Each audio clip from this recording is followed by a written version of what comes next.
everybody. Welcome back to yet another episode of Queens Boulevard. I'm one of your lovely hosts, Chelsea Grow, and we'll just go around the table. What is you lovely purple-haired woman? Please introduce yourself to the folks. My name is Bree. Hey! And the lovely lady to next to you. What's up, ladies? I'm Alice Hamilton. Amazing. Merry Christmas. Merry Christmas. Merry Chrysler. Yeah. Happy Hanukkah. Happy Yes. whatever you're doing. Kwanzaa. Yes. What else we got? You know, just all of them. Everything. All of them. Happy Festivus. Happy New Year's. Not Festivus. What's Festivus? I haven't heard of that. Festivus is a Seinfeld holiday. Oh, for, like, really? Non-religious people. The joke was it's a Festivus for the rest of us. Oh my God. I love that. Yo, I'll do like Seinfeld, man. I haven't seen all the episodes because it's like it would take like so much time, but it's it's so good though. My dad always watched Seinfeld when I was a kid. You know, like he had like seasons on like tape, like the VHS. So yeah, he was like worth some money. Those VHSs now, girl. items, damn. Listen, I hope he still has them because they were. Parents throw everything away. I had a signed poster. It actually wasn't mine, but it was my sister's signed poster from Katy Perry, but when she was Katie Hudson, a Christian singer, signed with a Bible verse. It was like, love Katie, Psalms, blah, blah, blah. And I'm like, this would have been worth money now, but my mom probably recycled that shit. Oh my gosh, man. Parents got to look at the long game, man. Yes. Like, it's just like, I don't know. That's the thing. We used to have so many VHSs. We had all the Disney movies on VHS. Mm-hmm. I was like, Mom, you know how much Lion King would be worth right now? That'd be college tuition. Like, parents save everything except the shit that's worth money. Right. Okay. And then they'd be like, oh yeah, well, you gotta figure out how to make some money. I'm like, you had it right there. So close. So close. Oh my gosh. Well, I guess I could quickly ask everybody, like, how was your weekend? Bree, how was your week since we last met up on the pod? I see that. I love the hair, by the way. It's so cute. Yeah. It's so cute on you. What if I like didn't say anything and just Of course sat it is, here? bitch. Yeah, just sat here and just look good. Yeah, just waited for y'all to compliment my hair individually. It was kind of, I just like cut my braids off and whatnot, and I'm like thinking, okay, like and I want to like sew this in, but I'm like was waiting for like the permanent, like, okay, you know, and with it I wanted to do all white, but all white wasn't giving. It was giving. It made me look a little bit older because I seen like the girls, like, you know, with like the silver white, like, you know, Yeah. And so it wasn't giving like I wanted it to, so I went to purple, but I do want to kind of do white in a way. But well, you know, purple is the color of royalty. You know, that's why Prince was all about some purple. So right, you know, right, now royal. Right. I love that. Purple in my lungs and now purple on my head. Yes. Purple nails, purple tits, purple clit. So it's it's a theme. Oh my gosh. Yo, that reminds me. One time of my purple clit. No, sorry. No, one time I was at a comedy show and there's this comic. He's not white. I think he's Armenian. I don't want to say his name because he's you know, he's cool, whatever. But I don't know. He made a comment at a show one time, and it was a predominantly black crowd, and he was like, "I love black women. I love those big old booties." Fonta. And yeah, no, it wasn't. Sorry. It wasn't Fonta. Okay, it sounded just like one of his it was jokes. it was Tripoli. It was Tripoli. Yeah. Oh, okay. Tripoli. Okay. Yeah. Free marketing, Tripoli. He said this years and years ago. It was like at the, you know, when they used to have the comedy at the Chinese theater, the movie theater with Russell Simmons. So yeah, girl. Yeah. Oh my God. That was before my time. I was still in Oregon at that time. What was it called? It was like Wednesday nights, right? It was like Wednesday nights. It was like they had a nickname, girl. I think it was All Deaf something. Yeah. Yeah. But girl, so Tripoli was on stage. It was, again, packed house, predominantly black crowd, and he was talking about. He was like, I love black women. It's a lot of black, beautiful black women. I love them big old titties. I love that sexy chocolate skin. I love those purple pussies. And all the black women in the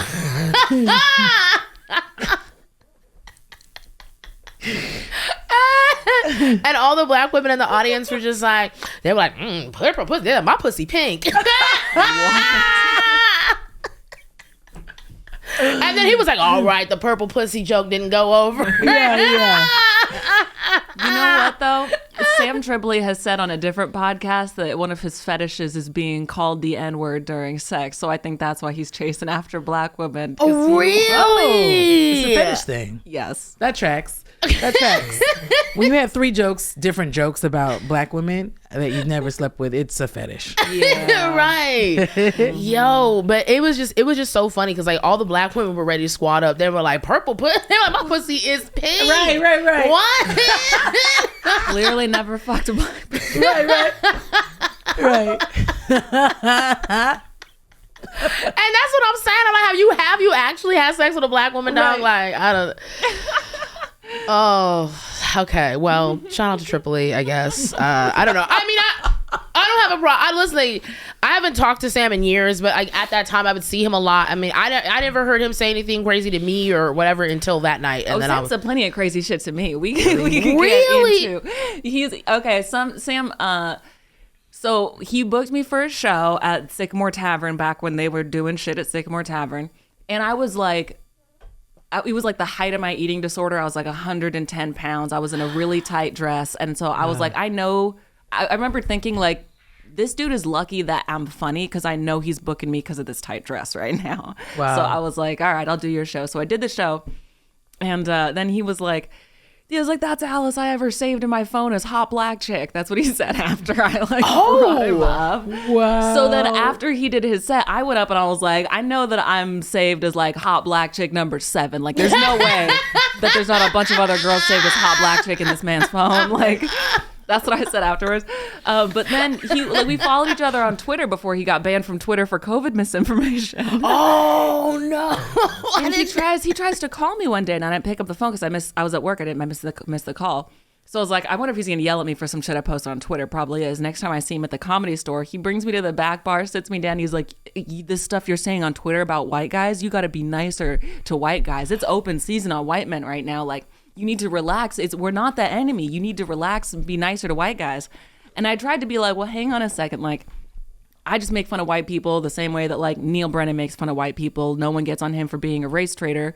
People just feel like I'm attacking white men because I'm not one of you guys. And he was like, I love Neil Brennan, but everyone knows that guy's a cuck. And I was like, oh, wow. Tell us how you really feel then. Sure. Whoa. I was laughing. I was laughing in his face because he was just being so serious. Like you need to not go after white men so hard. He was trying to get me to back off the white guys. And I was like, I don't think I'm going after them that hard. I think you're just really sensitive. Right. And that's what man, like also it's like, yeah, it's just get over it. Like, oh my gosh, you know, there was a time I feel like right after that time he was talking about like where he's like it's open season on white guys. I just feel like I saw a lot, even in the last year or two, I've seen a lot of white male comics whether it's an open mic or some shows or whatever, and they'll say things on stage like they're trying to be edgy, you know what I'm saying? They'll try to find creative ways to say like the N-word, you know, like I've seen several white guys like, you know, I know I can't say the N-word, so I just try to say ninja really fast. And I'm just like, you know, why are you trying to do that? Why? Just don't do anything even close to it. How about? Don't. Yeah, there's another white comic, I won't say his name either because this might ruin it. Oh, I got a name I'm gonna say as soon as you're done, so let me know. Because I also don't know if I can pronounce his name, but anyway, he's a white guy. It starts with an H. Okay, anyway, when it comes back to me, whatever, I'll say it. But he actually said the N-word, and this was like right before, like in the beginning of COVID, but people weren't taking it seriously yet, so it was still shows. But he had done the open mic at the Improv, and he actually said on stage, because some white girl before him, she was saying the N-word. She didn't say it, the word, she was saying N-word, right? Mm-hmm.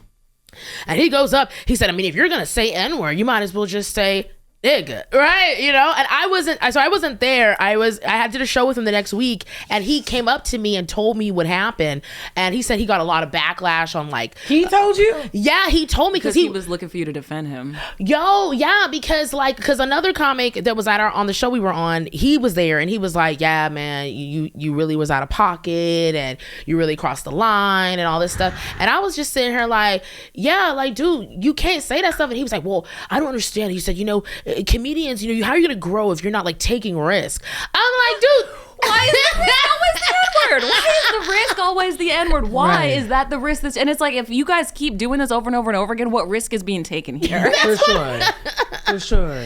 Yeah, like that's what he just, and I had to explain to him. I was like, you can't say it because you will never be able to empathize with being called that in a derogatory term. Right. Wait, you know what I'm saying? Like, and it's like, why don't you try to empathize with black people who probably don't want to hear white people using the N-word because they already have in some really shitty context. Exactly. Don't remind me of some of the bullshit that's already happened. Don't get me started, girl, because I felt like I was talking to like a actual child. I was like, because he was just like, I just don't understand, and people are saying I should just be, people trying to oust me out of comedy and da da da da. I'm like, dude, your jokes are doing that for themselves.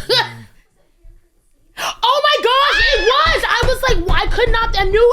Oh my God, girl. I knew it. No, because I've heard him brag about similar stories. Yeah, because I was. That was the one who said it on stage? Yes, he said it on stage at the Improv, and then on social media, he kept getting like blasted for. But and I did a show with him like within 48 hours of him doing that. How long ago was this? I think this was like 2020. I feel like it was like. Oh my God. Yeah. No, that's where I recognized him from. Because I was like, I thought I hated you.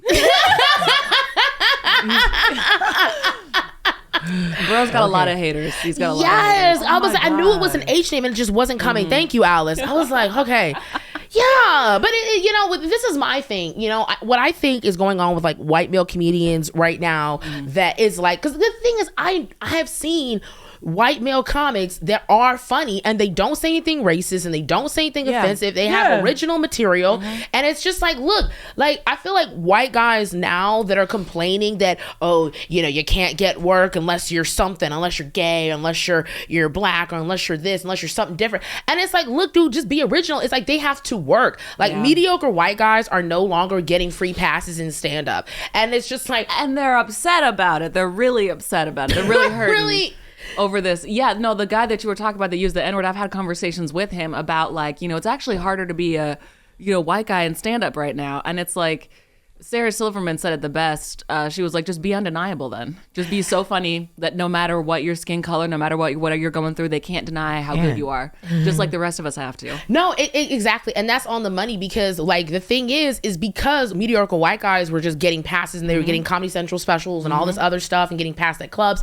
What was happening is that they didn't have to work hard, but the rest of us, we've been working hard this whole time to be undeniable comics. Now white guys want to commiserate with, we have to work hard now too. And it's like, you're still not working as hard as the rest of us. You're not. You never will. Clearly, this is the tallest hill you've ever climbed. Right.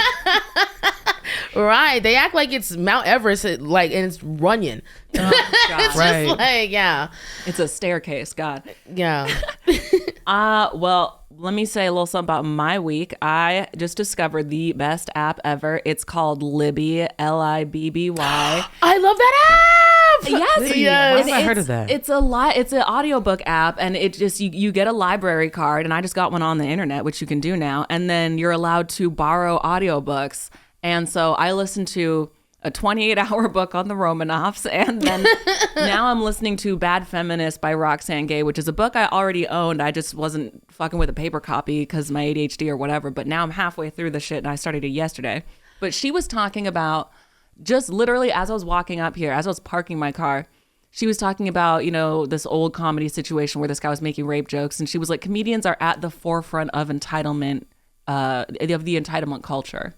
And I think that's so true, because when you listen to these white guys talk about, I told a joke and people should laugh at my joke, they shouldn't get mad at my joke. And it's like, well, if your shit had the N-word in it, then why do you feel entitled to a positive response when you're doing offensive material? So you're telling these rape jokes, you still feel entitled to laughter. And whenever anyone gets upset at you, you want to have a fucking bitch fit about, well, I'm a comic, so you should be acting like X, Y, and Z. And it's like, you are so fucking entitled. Yeah, you're entitled, but also it's just like, look, I have heard offensive jokes. Like, Patrice O'Neal, for example, he had jokes where he would talk about black women, but they were really funny. Like, that's the thing. If you are going to do something offensive, it has to be so funny that people don't even care. And that's really hard to do. That's why 9 times out of 10, you only see the pros doing that, but they still got, I get you got to work it out or whatever, but it's just like, it's like, if the purpose is to be offensive, leave it alone. If the purpose is to be funny, then work it out, whatever. But don't be telling that joke on no packed house if it's not like there. You know, there's a time and a place. There's places to work out shitty material and new material and edgy material, and then there's places where you don't just want to like throw some shit out to anyone who might get upset. Yeah. But at the same time, a lot of white guys, a lot of straight guys only got into stand-up comedy so that they could yell at women through a microphone. So they want to pick a fight with the audience. They want to pick a fight with a feminist. And this is something I learned when I was going to Kill Tony all the time at the Comedy Store. I would watch these losers try to set women up, try to set up female comedians so that they could try to have like a viral comedian takes down feminist type of slam dunk, internet clip they could post. Mm-hmm. And these women didn't know that they were being set up. And so a lot of them are not walking into the trap. And these guys were getting really frustrated that they weren't walking into the trap that they set. And I was like, I know what you're doing here. This bitch might not know, but I can see what you're doing. Ugh. It's fucking pathetic. It's just basic. Like, I don't know. Bree, how do you feel about like white male comics right now and like where their head is at? Or I mean, we can go into so many things about white male comics. I have my friend Mona, who is a comic. She actually has a documentary coming out, putting a lot of white male comics on blast. Oh, girl, let me know when that drops. And you know what? I've gone back and forth. I told her my story, and it's been 10 years since my story. I told her my story, and it's kind of crazy because not a lot has changed, with these niggas. It's not a lot has changed. They all wear flannels. It's like the universal uniform for like basic male comedians. Basic male comedian. And I have a flannel, but I can have one. It's just like when everyone has one and you suck and you're saying the same shit and the same jokes, and you don't understand when it's not funny. And also feedback. I used to give these niggas feedback all the time, like, hey man, maybe not talk about how much you love black girls all the time, like you're losing the audience or whatever. And the way they would like react, like they like as if like that joke that's always killed, and a black girl's finally telling you like, hey, that's not going, it's not playing for every crowd, and they can't hear that. I would go out of my way to tell these people that, and it would bomb, and even same with white comedians, female comedians. Mm-hmm. I've told them too, like, you talking about black dick isn't like gonna fucking play all the time. And but I've also seen it done in like a clever-esque way, but like that was kind of like, you know what I mean? Remember that phase all the white girls was talking about, or like, Chelsea Handler and shit, they was always talking about like black dick or whatever like that. But anyways, thank you for asking. Overall, I'm tired of it, but the older I get, I can tune it out. We've been out here for 10 years. Yeah, you learn to avoid certain circles. Avoid certain circles. If I'm really that offended, I'm going to talk. If I get to go after them, if I have the absolute pleasure to go after a white man that said some weird racist shit in a flannel, I will use that to my full ability because I'm not scared of them anymore. And and you're not trying to be likable to them anymore. Exactly. I'm not trying to be likable. And I was like always trying to write jokes. I'm like, well, what if I have this crowd and this crowd? It's like it's good, especially new comedians. You'll get to a place where you don't give a fuck. If it makes you laugh, you get one laugh, then you're gonna at least attempt to try it. You know what I mean? If you wrote it down, it's funny enough and you're gonna try it. So it's just, I'm just kind of fed up with it. And it used to take me out of the scene a lot. I wouldn't go to the Comedy Store for years because I was like, if I see this motherfucking flannel ass bitch, I'm gonna, but I'd love to hear your guys' story with it too, because it seems like we've all been kind of like, it's definitely, the comedy world is definitely white male, dominated. Thank you. Yeah. I mean, I think that like it's definitely, it's dominated by them just because it's more. The thing is like, I watched that. What was that documentary? It was about all women comedians. I think it was on Amazon Prime. Liza Schlesinger was on there, and who else was like just a lot. Like I think Whoopi and stuff. I think they interviewed a bunch of like women comedians and stuff like that. But it'll come to me. But or I'll Google it. But the women, what was it? Eliza Schlesinger. She said it. I think she said something in the interview that made sense to me. She was like, "Look, the reason that people say that women aren't funny is because men have been allowed to say their opinion for a longer time. You know, men are raised. They're raised from out the womb to like, you know, you're a man, you're valuable. Especially if they're a white man, they're raised to just be like, oh yeah, I can say what I want, I can do what I want. You know what I'm saying? I'm amazing. You know, what's that saying? Like, I wish I had the confidence of a mediocre white man. You know, I could take over the world, right? Oh. So I think that's what the bottom line is that, so it's not that obviously we know women are funny, you know what I'm saying? Because we've dealt with more oppression in general than white men, you know what I'm saying? And I think that is going to add to funniness too. But yeah, I mean, I just feel like they think that that's why it's dominated by them, because just mediocre white men just have this confidence of like I've seen the white men, they bomb for years and they get to a point where they're okay, and then they just feel like, oh, I'm entitled for a TV special. Where's I'm entitled. My career? How come Netflix ain't calling? And Right. So I mean, I do see a shift happening in the industry. I feel like, you know, that people are just not falling for that crap anymore. So I do feel like it's more, you know, diversifying. But yeah,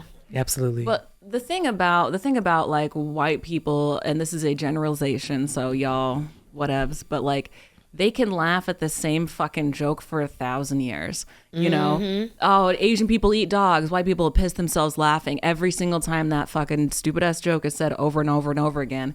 And that's why all these comedians keep being like, I'm trying to be edgy. And it's like, no, you're just using the N-word like the same guy did last time, the time before. Yeah. It's like, how is this edgy if you all keep motherfucking doing it over and over and over again? Right. exactly.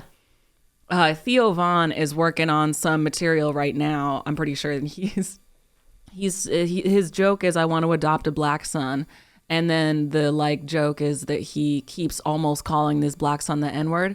He's like, oh, it's just gonna be me and my little knight in shining armor or something like that, where he just keeps faking out like he's almost gonna call his fake black son the N-word, and it's just really lame, and it's the same. Right.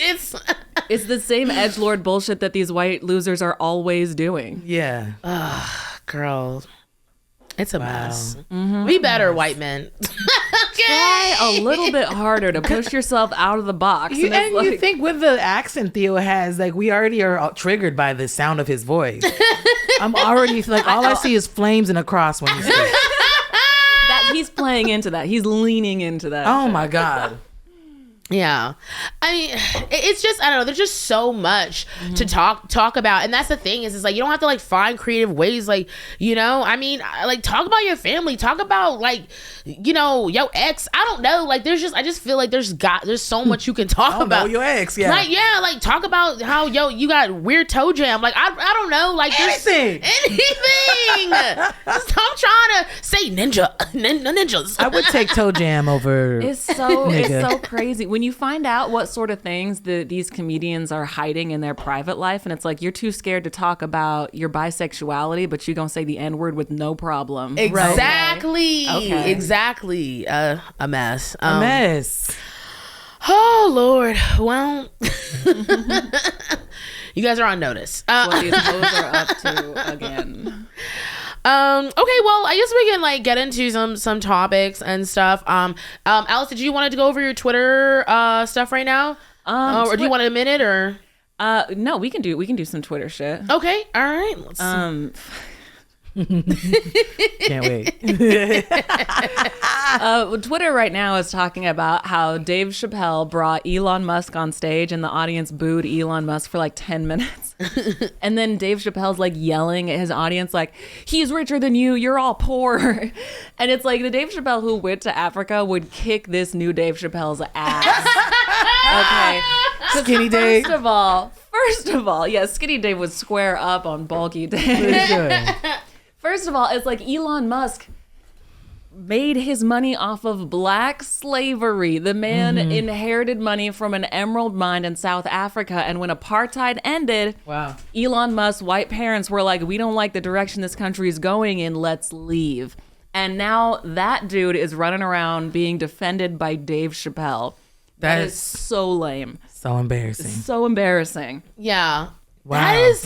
That is embarrassing. Like, yes. It's almost like the thing is like, Dave, I would have rather you just like riffed, like if you're gonna bring Elon Musk on stage, like I'd rather you just like roast him. Like the thing is, if he's so rich, which he is, then he can take it. Like Dave Chappelle would be so much more useful to the culture making fun of someone like Elon Musk, but instead he's on stage and Elon's in the microphone. It's so cringe. Elon's like, Dave, what should I say? And then he's like, why would you bring this guy out on stage if he's like, now let me think. What else am I going to talk about? Like, this is not an open mic. Right. People were paying money for this. This is so fucking lame. Where was this at? Dave Chappelle's show. Let me see. It was in San Francisco. Oh, it's a live show. Yes, it was a live show in front of a live audience. And they were hanging out together. Yeah, because Dave Chappelle's friends with Elon Musk, because Elon Musk is friends with Joe Rogan, and Dave Chappelle's in his cringe lord era, his edgelord era. This is so bad. It's so disappointing. He's just shitting all over his own legacy, and it's like, all right, this is the Dave that we're gonna remember now. It's like he keeps talking about, I walked away from $50 million from Comedy Central. It's like, that was 20 years ago. Yeah. Right, and then this new Dave sucks. Right, exactly. And new Dave got a $60 million deal with Netflix. So boo fuckity who. Right. I mean, it's always like, it's so interesting to me when people think like, oh, well, I have more money than you, so it's like he has more money. So what? He's still whack, you know what I'm saying? And what he's doing with Twitter is not popping. So what is going on? Like, and he made his money off of the lives of Africans, off of the lives of black people, off of colonialism, off of fucking imperialism. Like, he made his money in the shittiest, shadiest way possible. He is essentially a former plantation owner, or the son of a former plantation owner, and Dave Chappelle is licking his boots. Have some respect for your fucking self. It's like really disgusting, because it's just like, and that's why I had to get out of food service, you know, because girl, like I used to wait tables at like really fine dining restaurants with people with like old money rich white folks, right? And they will always just like talk down to me, and then and I'm like, man, the only reason you got more money than me is because of slavery. Like 9 times out of 10, like most wealthy, especially them old money people, is from slavery or from like, child wages and all that stuff, or like using people to like dig your oil wells or whatever. Like, it's just shady shit, segregation, all of that fucking nastiness that they try to cover up now. But it's like Elon's not even covering this shit up. Gosh. Bree, how does that make you feel, what Dave said? I mean, that I'm whatever, but yelling at the people who bought tickets to his show that they're poor, they're more poor than Elon Musk. Right. Yeah. And one more thing. First of all, Dave, don't be flexing about poor people, because like you said in your own special that Kevin Hart's tickets cost more than yours. So, and he still sell out. Okay, and he not out here defending Elon Musk. Anyway, Bree, go ahead. Yeah, you think somebody with like an Asian wife would have more accountability for stupid shit, but it's like it's crazy how it's crazy how rich niggas, when they get rich, how like less they like have to, or less they think they have to try. You know what I mean? Yeah.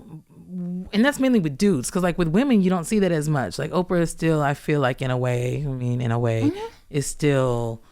No one's sitting around saying like, oh, Oprah's phoning it in. Right. Right, but like, man, Dave at his prime, man. And you're right. He's not gonna. No one's gonna, when he does shit like this. No one's gonna think of the fucking Chappelle show where the KKK member was blind and like how brilliant that was and how like historic that was, or the talkbacks that they would have with Charlie Murphy and all the like crazy things that they would talk about, and like the life-changing times, or when he sat down with what's his name, Actors Circle or something like that. Yeah, the Inside the Actors Circle, and how life-changing that was as a comedian to watch that and see that. No one thinks about that. We're thinking about like the last thing that he did, and the last thing he did was hang out with Elon Musk, and that is so fucking embarrassing, nigga. That nigga isn't even cute, and it's like, Elon Musk is one of the ugliest man I've ever seen. He's so lame. He's such a loser. He wants to be cool. Such a nerd. He's so bad. Like, he bought Twitter and then tweets out, comedy is now legal on Twitter. Then you go on stage with a comedian and you're like, Dave, what should I say? Yeah.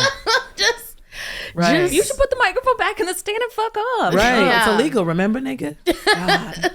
so Does he have an stupid. accent, Elon? He's from South Africa, so he's got that accent that sounds like someone's trying to do like a British accent, but they're fucking it up really bad. Wow, I've never listened to him long enough to find out. Watch Little District 9. That's where you hear the South Africa, and you're like, what? Hey, How is this a real accent? It's like British, but with a touch of like swag, like their version of swag. Right. A little color. If it sounds like someone's like racistly making fun of Europeans, that's South African. Oh my gosh. It's just so lame. It's just lame. It is lame, and it's sad. You know, when I've been doing stand up 10 years now. When I first started, like even before that, Dave Chappelle was my favorite comedian for a long time. My dad actually was at his Killing Him Softly taping. You know the guy that high fived Dave during my dad was like 3 rows behind that guy. So, okay, so Bree, you had something you wanted to talk about? Yeah, have y'all been watching White Lotus? I love White Lotus. I'm on episode 1 of the 2nd season, but I watched the whole 1st season. Well, take your time, because okay. then life after is a little weird, a little basic. Yeah. How about you, Chelsea? Oh yeah, girl. The first season, I just finished season 2 last night, and so good. So yeah. Yeah, it's HBO does it again. It's good. It's really good.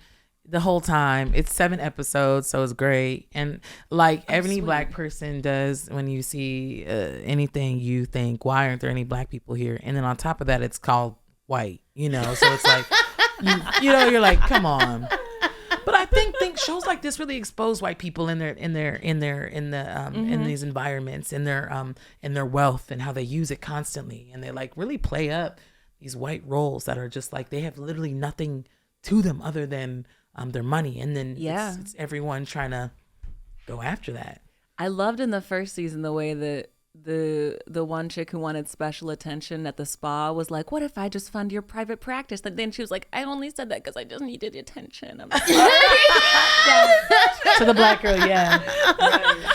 Oh my gosh. Oh, that actress. I know she was on like Legally Blonde. I'm sorry, I can't think of her name, but she is just a phenomenal comedic actress. But yeah, like she played that role, funny. And you're gonna love her in season 2, Alice. I know you started, but thankfully all the episodes are out, so you can binge it. Which one in season 2? Oh my gosh, it's like her name is. Why am I forgetting her name? Because I love her. Oh my god. Is it the girl with the squinty eyes? No, the taller, like heavier set, big boob white woman. Yeah, with a squinty. She's always has her eyes closed and shit. Yeah. She's a phenomenal actor. She was in Promising Young Woman. She's fucking phenomenal, and she is playing it. Oh my god, it's her year for sure. Yeah, it's her year, and I've been seeing her all over Netflix and stuff, and she just plays it up. The fucking rich white Jennifer big Coolidge. Old lips. Yes, thank you, Alice. Love her. Coolidge is gonna be casted in everything, and I love it because she's very much herself, and just like you can tell too. Some scenes they let her improvise or say some weird shit at the end. You can like tell that they like really are just letting her fucking be her and act. And oh my god, I'm such a fan. She's so fucking funny. She's so good. She's so good. And what you were talking about too, Brie, about exposing white people and their wealth in these situations. Like I don't know if you remember on season 1 where it was like the family, you know, and like the mom and dad, and they're sitting there talking to their white daughter and her friend of color who's with them. And he's saying, the dad is saying things. He's like, you know, it's not our fault that like some people just don't. And he's like, and white people aren't going to give up their wealth. And basically saying like, he was basically, his character like, I know that it's unfair that we as white people have wealth and we have more wealth, as an obscene amount more wealth than all other races. But he's like, we're not going to give it up. And he's like, who would do that? Like no one would do that. Right. And he's not lying. Yeah, that's true. I get it. You know, who would want to give up what they feel like is a safety net? You know what I'm saying? So, but it's just, it's gross because it's real. It's gross, but it's like also it's like, well, I'm glad that they made this show like just them blatantly, because I could totally see like even here in LA at a fine dining restaurant where it's like $700 for 4 people to eat dinner. You know what I'm saying? I could totally see them having this conversation. Petty cash to them. Yeah, no, nothing. Petty cash. Run it up. Nothing. Yeah, exactly. Run it up. When that, how much that would change that waitress or the server's life. Yes, we're just like flaunt that money in front of someone, just like, give me more attention. Oh, I loved when Jennifer Coolidge, when the girls were like tripping and she came over and she's like, your skin is so soft. My mother died. And they're like, we have to go. We have to go. Oh my gosh. Well, shout out to White Lotus. Season 2 is out. Yes. Definitely excited to, have you finish it. And then once you finish it, then we'll talk. We'll definitely talk about it because it's great. Before we go though, normally we do a queen for the day, but I just want to shout out the king. We're gonna do a king for the day. First king for the day. First king of the day. Hopefully there's more. Exactly. So Gotta earn it. Yeah. I didn't sound confident about that at all. And that was the last time we ever had that segment. yes, but shout out to Trevor Noah. So, Doing the Daily Show upright. Oh yeah, that was kind of weird how I just said that. I just said his name and I was like, but Trevor Noah. I was like, Trevor Noah. And then people are probably like, well, okay, what happened? Like, well, that's why you have other friends here. Yeah, thank you. You're never alone, girl. No, but Trevor Noah, he just had his last episode of the Daily Show, and he said he did a special shout out to Black women, and it was absolutely breathtakingly beautiful and humbling. And he thanked all these Black women that have helped him throughout his life, from childhood to to that very moment. And I just respect him so much for and now that's a South African that we rock with, okay? Yeah. Elon, take notes. That was a Dave Chappelle hanging out with him. Period. Right. I'm like, Dave, Trevor's right here. There's other cuter South African niggas that are rich. And I'm sure he has a Tesla too. Exactly. But real quickly, I'd love for you ladies to share your thoughts on when you saw his speech or the clips from his speech. I'll start with you, Alice. Oh yeah. No, I was really warmed by the whole thing. And I was taken aback when he announced that he was gonna leave, and then when they're like, and this is officially his last day, I was like, damn, that was really, really quick. Yeah, it happened quick. Yeah, mm-hmm. It all is moving really quick, which I'm sure he's had plans for forever, but right, still, yeah. I heard that he's gonna stay on and help there be a smooth transition with whoever's next. I hope they give it to a woman, but I've heard that the conversations they're having are not in. I think there's some white women up for it, but there's apparently no Black women up for it. Which is, But who knows? Maybe with this speech and how much attention it's getting, maybe that could change. I love that, I love hearing people saying the right things, because even though it is the first step to doing the right things, yeah, but it's hearing him talk about Black women this way would have been almost unimaginable not that long ago. Right. Mm-hmm. Just because we've come so far in these conversations about race and gender, and despite the fact that there's people that want to literally put a stop to conversations about race and gender because they feel as though they don't benefit from conversations about race and gender. Mm-hmm. It's I love hearing people I love hearing people talk about shit openly that was taboo or couldn't even be mentioned, or you had to speak so delicately to go around people's feelings. It's just come right out and say what the fuck you believe. Mm-hmm. And there's so many comedians today that are scared to say what they feel because they're scared of getting some backlash. And I don't think that Trevor was expecting any backlash from his thing, but I have no use for those comedians, right? Who's scared of mean tweets, who's scared of getting canceled, who's scared of whatever, who's trying to be likable to the power structure, because the fucking power structure is the status quo is racism and sexism and homophobia and transphobia. That is the norm. Yeah. Mm-hmm. So don't be a fucking bitch. If you want to say something political, most of the time that people want to say something that's political, they just mean something that doesn't affirm white guys. Yeah. Yeah, and anything that doesn't affirm white guys is political. And it's no, you're just, and also affirming white guys is political. Yeah, exactly. White guys want to act like their existence is apolitical and everyone else's existence is political. And it's no, we're all political whether we like it or not. Period. There's no, some of us just have a harder time hiding from politics because politics affects us greater. Right. Yeah. So anyway, all of that, bullshit to say. I just took it as a really, really great sign of a step that society's taking. Mm-hmm. And I took it as a massive encouragement in a time where there's almost nothing encouraging going on. Yeah. 100. So yes. So Bree, do you want to share Please share how it made you feel to see Trevor Noah say that beautiful speech about Black women. It felt so good, girl. I was standing up, but I was driving. I was like, girl, you can't stand up now. I was like, hell yeah. I'm like, oh fuck, let me just sit down. That's all it takes, man. It's all it takes. It's just like recognition. And that day was already hard. And then on top of that, being a Black woman, and on top of that, being a Black queer woman, and on top of that, being a comedian, and on the top of that, trying to find your place or whatever. It's just like, it takes, what was that? A minute and a half that he said some stuff that just really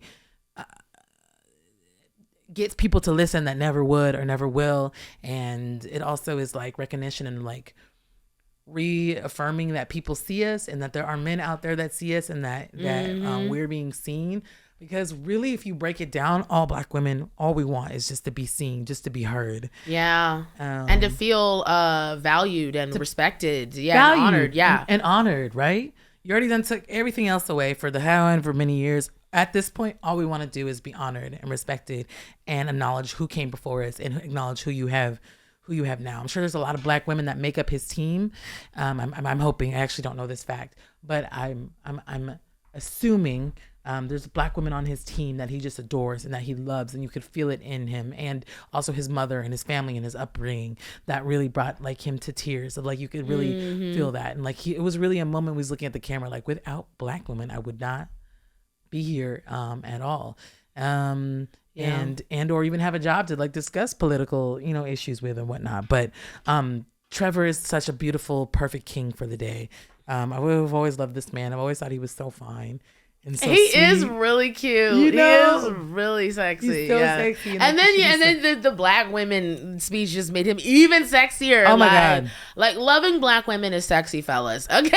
If y'all don't know how to like pick, just love Black women in a respectful and show up for us and stand up for us. There's a difference between fetishizing, like the guys we're talking for in the earlier half. Yeah. And there's a difference between Trevor Noah. Yeah. And man, what a beautiful ending to a wonderful run. And if there's a white person or woman that replaces him, that's going to be war. I mean, I'm ready to go to war for that. That's ridiculous. It is. That'd be cool if they gave it to a comedian who hasn't had like their... Well, I wanted to ask Alice too, but I know she had to go. But I mean, I was like, what if like Z-Way became the next host of The Daily Show? I'm serious, because like literally I thought about it. Like, I know she's got her contract with Showtime and she's got her show, but I'm like, got the chills. Literally, like Z-Way. Oh my God, Z-Way. I'm like that's the second person from Africa with direct African descent, like that would be like the host and Black. Like, I could totally see Z-Way on The Daily Show and she would destroy. And if they let her play with the format a little bit and bring some elements from like her Showtime style show into that, really bringing my vote's for Z-Way. So we'll see. But yeah, Z-Way for life for sure. Z-Way for president, or Z-Way for the show, Daily Show, whatever. That would be that's perfect. Yeah, either Z-Way or maybe even Glorilla. Glorilla. We outside.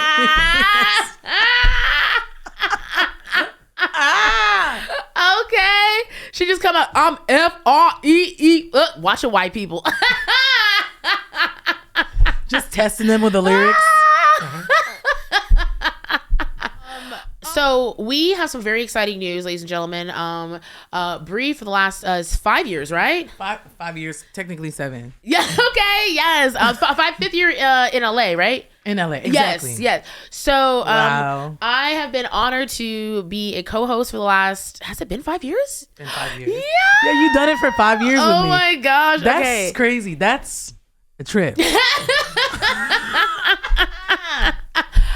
So this Thursday, aka tonight, it's Thursday morning. Yeah. So the fifth edition of Bree Miss is going to be happening. It's going to be at the Bree, do you want to share like the technical details and everything of where it's going to be? For sure. Yeah. That was nice though, to just have you do all that and just smile. Yeah. It's on. It's gonna be okay, bitch. Don't fuck this up.